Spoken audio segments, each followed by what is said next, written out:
fuck this. Fuck this playthrough so much.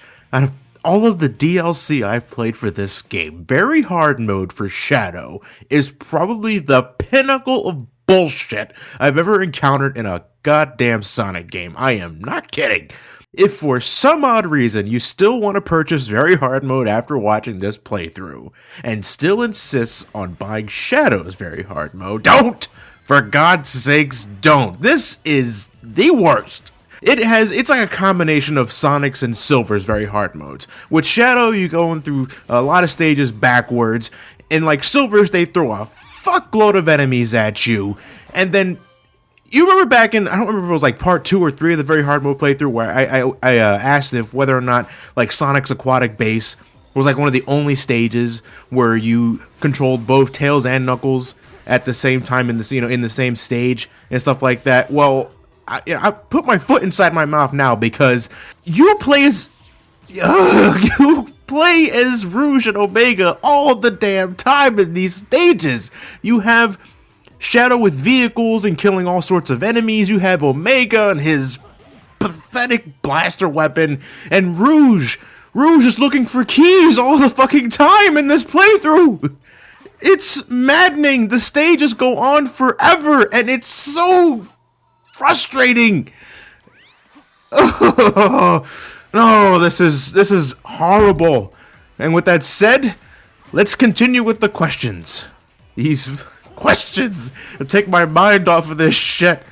By the way, one more thing. This video is like nearly 30 minutes long. 2 levels. That's it. 2 levels. This is only White Acropolis and Kingdom Valley. That's it. There's still 2 more parts after this, but this video alone is just 2 levels. Let's start with another question. This one's from Stephen Chung.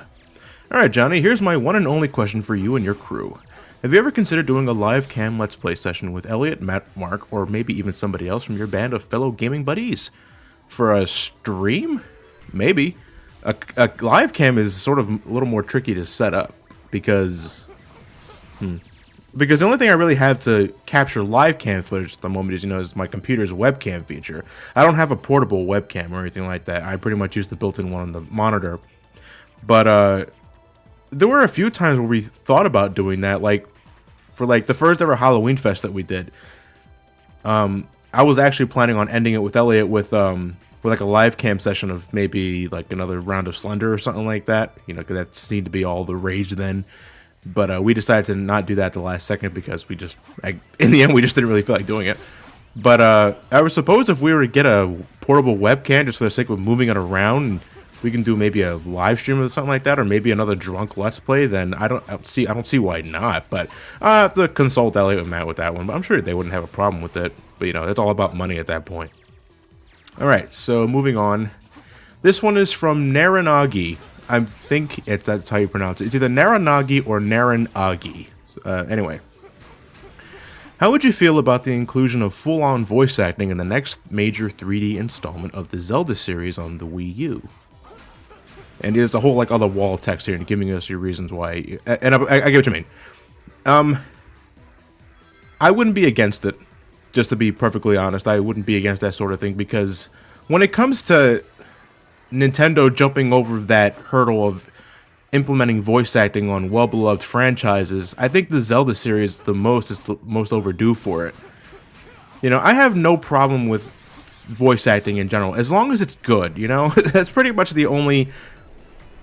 my only stipulation when it comes to just implementing voice acting. If it's good, I don't care. If Super Mario Sunshine's voice acting was any good, then I wouldn't really mind it so much, but because the voices aren't that really well done or executed, it just grates on your ears. The Zelda series, that'd be a jump, but it's a jump I wouldn't mind seeing. It is a bit odd that even after the likes of Skyward Sword, we're still reading a lot of text boxes, and franchises like Final Fantasy made the jump to voice acting with over 10 years ago. It's been 10 years. But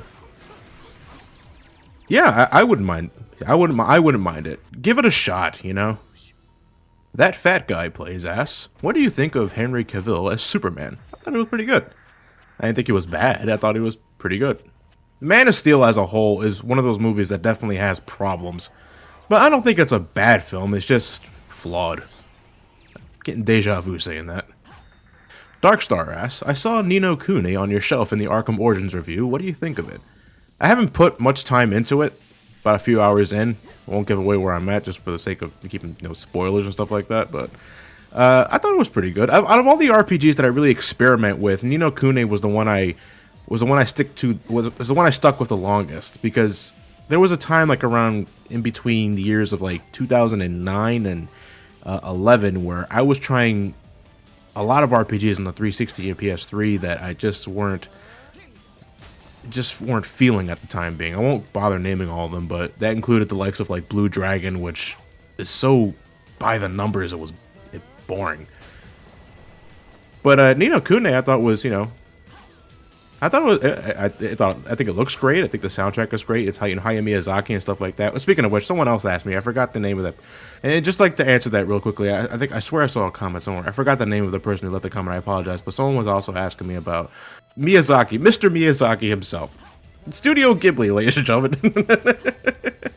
I'm sorry if I got that name wrong, but someone was asking what do I think of that guy's work. It's great stuff. I haven't watched all of his films, or Studio Ghibli's films in general, and I have seen Princess Mononoke. I've seen Howl's Moving Castle. I've seen Ponyo. I was going to say Poncho. I was like, no, that's not right. Ponyo. I've seen Spirited Away, and I've did I see My Neighbor Totoro? I think I did. But yeah, I've seen the guy's work. I think it's fantastic stuff.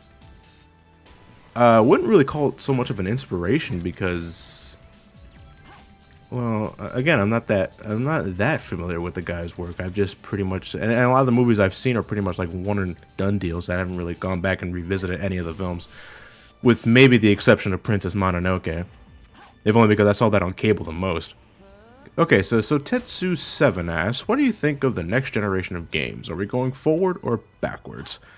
Well, obviously, in terms of console horsepower, we're going forward. These things just get more technologically advanced the more the years pass, and there's no doubt about that. Really, when it comes to like games itself, every console has its share of great games, and every console has its share of really shitty ones. The PS4, Xbox One, and the Wii U being no exception.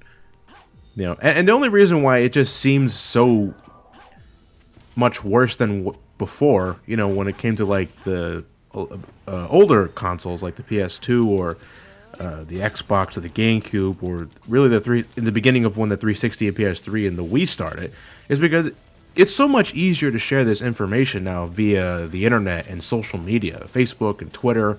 If we had the internet in general back in the mid-90s, the way the internet's set up anyway, then we would think every console is dead up upon arrival. We would hear we would hear everyone's opinions on everything. If we had like the internet in the 80s, the video game crash of 83, it's like we're never going to see video games again, and then lo and behold, Nintendo comes in 85, obviously, and saves the entire fucking thing. But it's just because we're able to share info so easily and so quickly nowadays, is that we hear everyone's opinions, and it just makes things seem a lot worse than what they actually are. The Wii U is going through a drought at the moment. Well, every fucking console in Nintendo goes through a drought. I can't really think of one that was an exception. And and the PS4 is going through a drought. The Xbox, all of them are going through a drought. This is nothing new, ladies and gentlemen. We just gotta give it more time. That's all. That's what I think. I don't know if I really answered the question, but hopefully I did. Miguel Mulio asked, do you ever plan on Let's Playing Minecraft? Nah. I'm going to be up in front with that one. No. I'm just not that interested in the Minecraft to begin with, and I'm not very good at Minecraft. Me doing a Let's Play of it wouldn't be very interesting, I assure you. Christian Ario asks, Johnny, what are your thoughts on the Kingdom Hearts series and our timeline? We ever do a review on the series and a video game about the timeline? I kind of went into Kingdom Hearts in a previous video, but in terms of the timeline itself, it's a mess. It's an absolute mess. I don't care if I'm not thinking with its logic. It's just dumb. It's so stupid. There is no need for a game with that is a crossover of Square Enix properties and Disney properties to have a plot so fucking convoluted. At the end of the day, Kingdom Hearts is I go to Kingdom Hearts because of its gameplay, but if it keeps throwing me that fucking plot in my face, which is one thing I really didn't like Kingdom Hearts 2 about, there's so many goddamn cutscenes. You know, you get tired of it. And that just brings up another issue entirely in terms of, you know, having to play this in order to understand that sort of bullshit. But we got Rechain Memories coming up for the Let's Play schedule soon anyway, so we can, me, Matt, and Ellie can vent our opinions there, so whatever. The Black Hooded Gamer asks, what are your thoughts on using legendary Pokemon? I.e., do you think it's cheap, conditional, or what?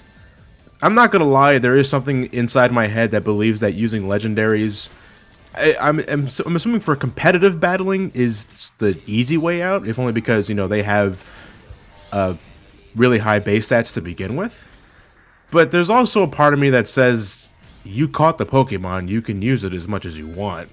You know, but then again, that's really if you're really into that sort of competitive battling. Like, me personally, like, if we were competitive battling, if it was like you versus me, then I would raise an eyebrow. I'll be perfectly honest. I'll raise an eyebrow if you brought out a legendary. If you brought out that Mewtwo, that level 70 plus Mewtwo, you know, I'd be a little miffed, but at the same time, what can I do to stop you from doing that? Not a goddamn thing. So that's my honest opinion about it. Me personally, I like to use Pokemon that are, you know, I personally raised, you know, I mean like via EVs, IVs, and stuff like that. That's the type of Pokemon I like to use in my battles. That's pretty much it. Jam-Packed 122 asks, why haven't you made time to play Ace Attorney? I've been playing the fuck out of Ace Attorney for the last few weeks, excuse me.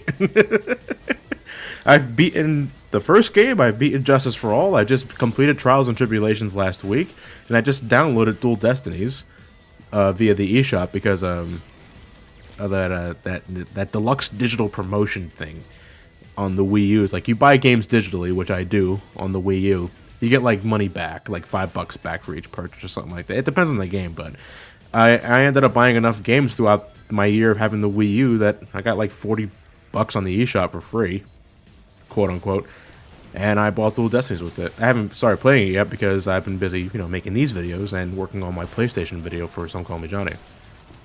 Billy Joyce asks, how do you feel about having to save manually rather than an autosave feature in the adventure titles? Well, I mean, the way the saving handles in this game is clunky. You know, you have to press start and manually save the game when you're in the hub world and stuff like that. Otherwise, because the game doesn't really autosave unless you beat a stage or unless you beat a boss, and that's not... It doesn't sit well with me.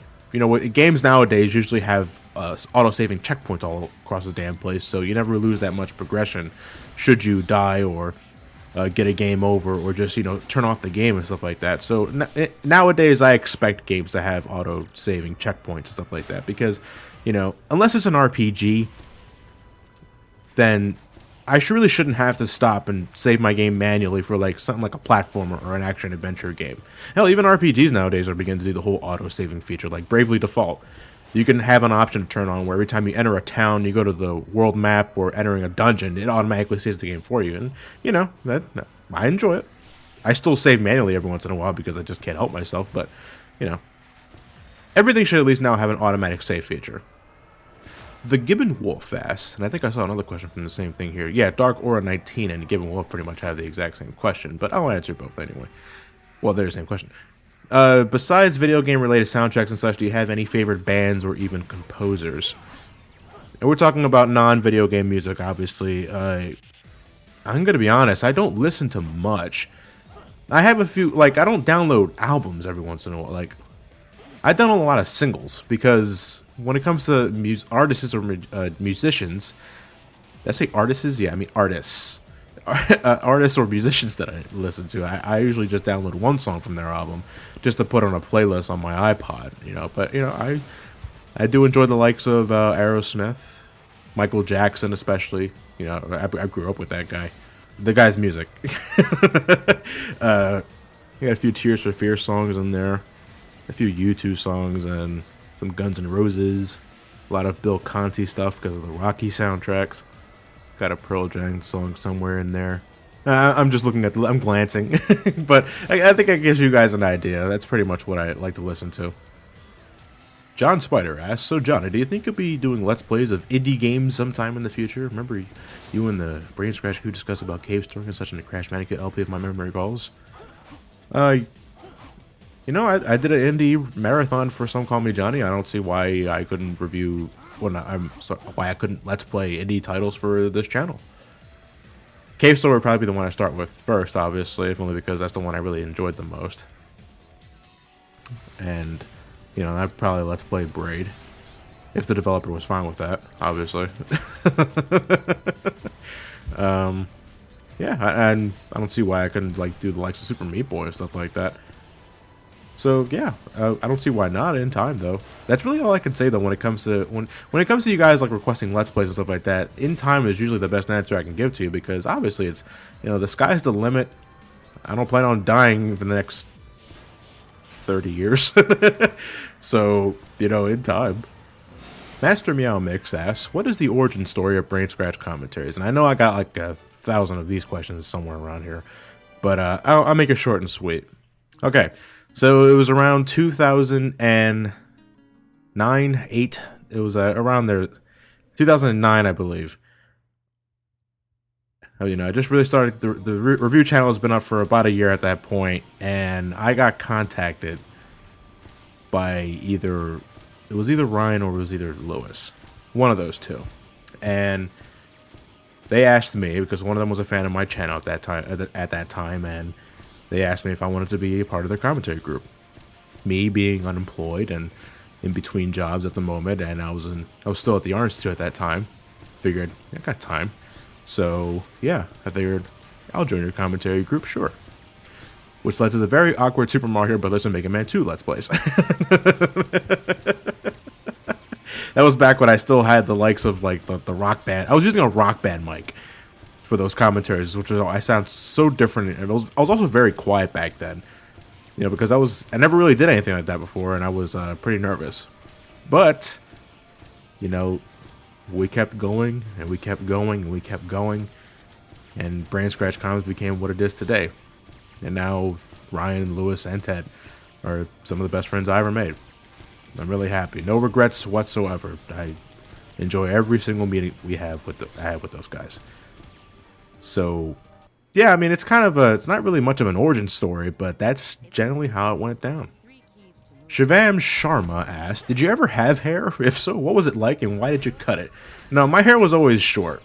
There was only one time in my childhood where I had what you may qualify as an afro. But after I turned 18, it just started falling off.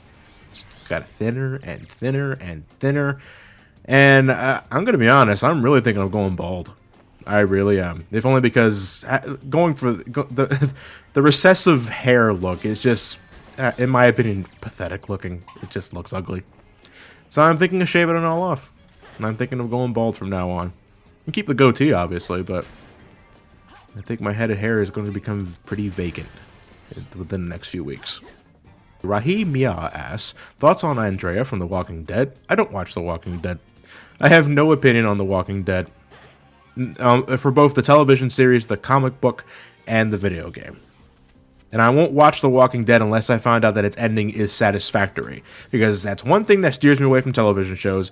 You know, people are telling me left and right, you should watch this, you should watch that. And then I hear the thing ends and everyone's mad as shit because it didn't end well. And to me, that kind of negates the entire fucking adventure. You know, I only started watching, like, series like Breaking Bad after I found out that it had a satisfying conclusion. And I ended up watching the show because of it, and I fell in love with it. But if Walking Dead doesn't end well, I'm not gonna bother. That's generally how I am with television shows. All right, Star Soul Killer. I think that's what you're going for with the abbreviation. John, I know you want to do Resident Evil 4 for the channel, but would you maybe have let Matt or Elliot do separate ways in Assignment Ada, whichever one you want to do for the channel? That doesn't sound like a bad idea, actually. Yeah. I don't see why not. I can handle the main campaign. Matt can handle separate ways with Ada Wong, and I don't see why Elliot couldn't do Assignment Ada.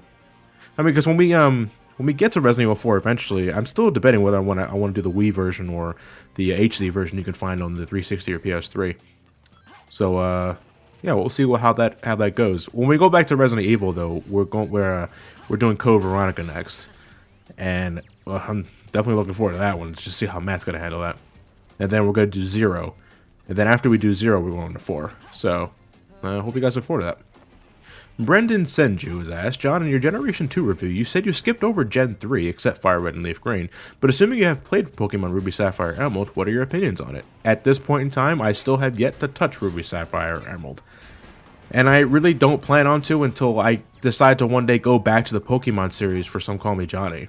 I mean, you know, because that's another question I get too, is like, when am I going to go back to Pokemon? Eventually, but I really gotta just rack up the inspiration to go back to Pokemon, you know, to play Generation 3, the generation I skipped.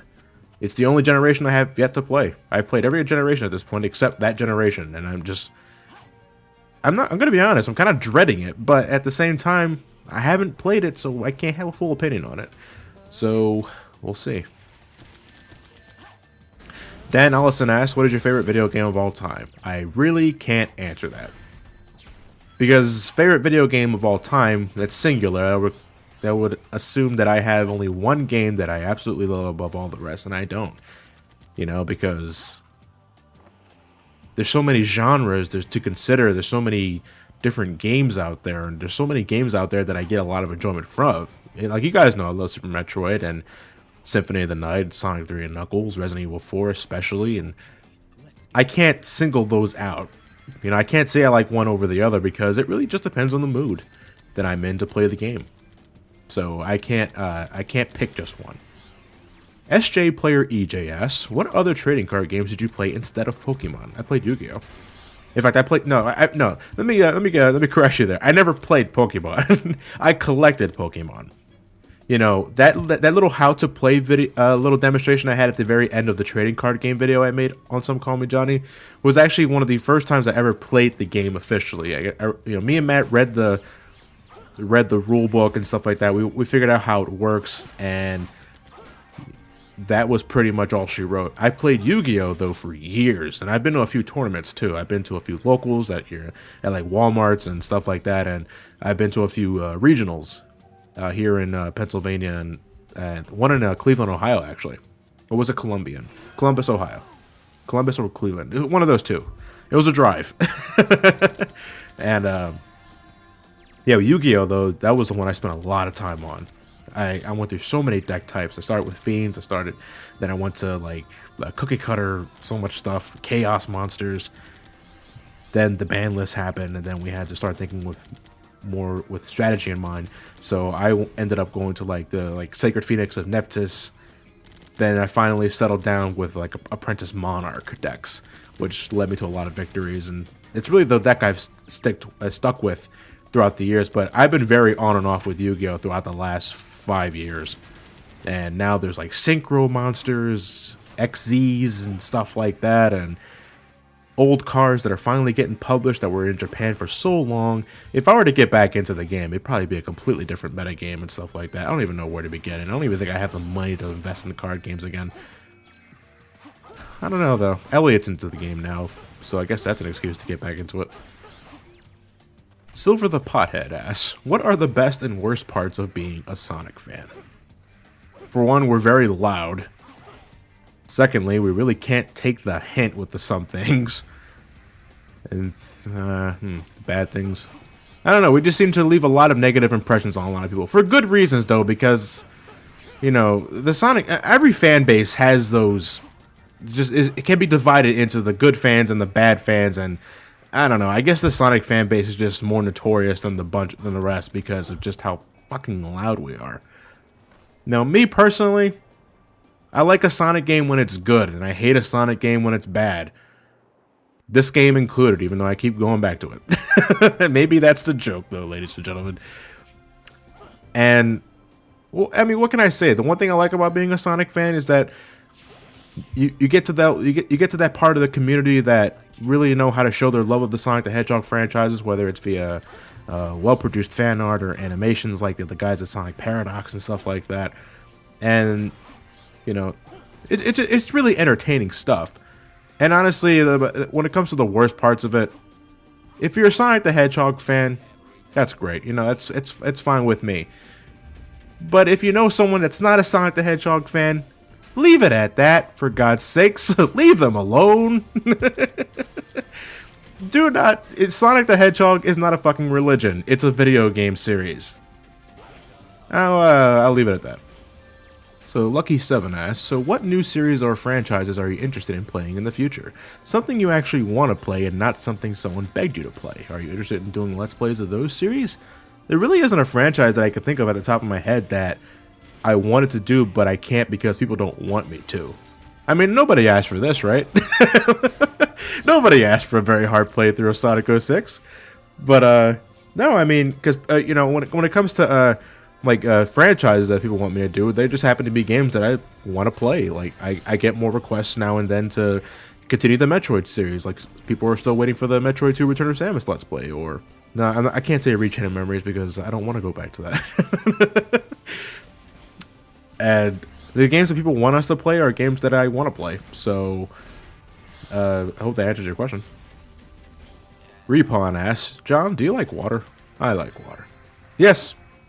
There's nothing else I'd rather have than when you're really thirsty. I mean, I make it a habit of if it's on a hot summer day, and you've been walking all over the place outside, and you come back home and you're absolutely parched, I'm drinking water. At the very least, like something like lemonade or something like that. Water is just so damn refreshing when your throat is dry. I'm Mephiles asks, is that Pokemon battle animation between you and Ted ever going to happen? We usually get about 4 apologies with every delay, so this time I was wondering. Well, you see, this is exactly why I didn't make a deadline for that sort of thing. Because if I did, then, well, I'd be long overdue at this point, and people would keep asking me over and over again. Because I didn't make a deadline, I don't get nearly the amount of flack. But that's not an excuse, I realize that. If you guys remember, like, it was either the last video or the video before that I began working on more animations, and I'm working on one in April. I can say the one I'm working on in April is not the Pokemon animation because, well, that will require, like, that requires more than one person. Like, I mean, when I'm usually making animations, I'm only relying on me, myself, and I when it comes to drawing and sound mixing and stuff like that. But with the Pokemon battle, I am going to need a little more help, but we have to make sure our schedules are in line with each other. So that's usually the trickiest part. So I'm not going to apologize. It'll be done when it gets done. That's the best answer I can give you. Alright, to wrap things up, I will answer this question. John Suiters asks, Johnny, especially considering the recent news about Sonic Boom and everything, I'd like to ask, if you were given full control over making the next Sonic game, how would you personally make it? This is actually more difficult to answer than it really is. I mean, than it seems anyway, because, you know, anybody can review something. Anybody can give their full-out opinion on something and claim to know how to make something better and stuff like that. And I'm really no different, but if, let's say, I was in charge of making a Sonic game, look, the only thing I really care about when it comes to making a Sonic game that I love to replay over and over again is whether or not it's fun and if it has a lot of replay value. And in the case of a Sonic game, you know, obviously multiple characters are the key. You have Sonic, you have Tails, you have Knuckles. And if you're gonna really include the likes of someone like, you know, or like Amy or Shadow or Rouge or Omega, Blaze the Cat and stuff like that, the one consistent factor I would just need is speed. Speed and level design that works with that character's abilities. You see, it's really hard to think off of the fly because, you know, I'm kind of put on the spot by reading the question, but at the same time, it's just like, that's it. That's pretty much the key. It's multiple characters with gameplay styles that are different, but at the same time in line with Sonic the Hedgehog tradition, which is speed and stuff like that. You know, there's a reason why Sonic 3 and Knuckles is my favorite 2D Sonic game of all time. It's one of my favorite Sonic games, period. You know, I think it did that aspect right. And there's a reason why, like, I enjoy, like, a half of Sonic Adventure. I still think there's a lot of potential for that sort of formula, but they gotta get the gameplay styles right. And not to go back into Sonic Boom again, but that's why I think Sonic Boom holds a lot of promise. But you know, that's a story for another day. I will leave it at that, and I'll see you guys tomorrow for part 2 of Shadow's very hard playthrough.